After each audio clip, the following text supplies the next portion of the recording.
ಒಮ್ಮೆ ದೇವರು ನಾಯಿನ ಕ್ರಿಯೇಟ್ ಮಾಡಿದಾಗ ಅವನು ನಾಯಿಗೆ ಹೇಳ್ತಾನೆ, ನೀನು ಡೋರ್ ಹತ್ರ ಕುತ್ಕೊಂಡು ವಾಚ್ಮ್ಯಾನ್ ತರ ಕಾಪಾಡ್ಬೇಕು, ಈ ಕೆಲ್ಸಕ್ಕಾಗಿ ನಾನು ನಿನ್ಗೆ 20 ವರ್ಷ ಲೈಫ್ ಕೊಡ್ತೀನಿ ಅಂತ.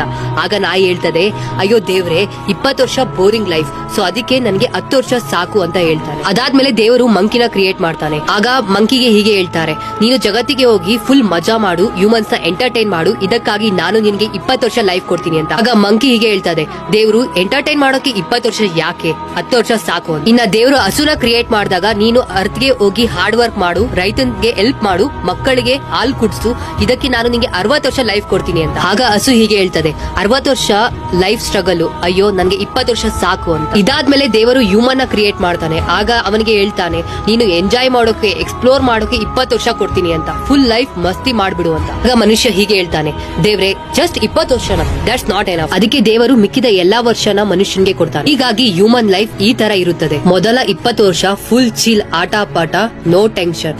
ಮುಂದಿನ 40 ವರ್ಷ ಫುಲ್ ಸ್ಟ್ರಗಲ್, ಜಾಬ್, ಫ್ಯಾಮಿಲಿ ಜವಾಬ್ದಾರಿ, ಹಸು ತರ.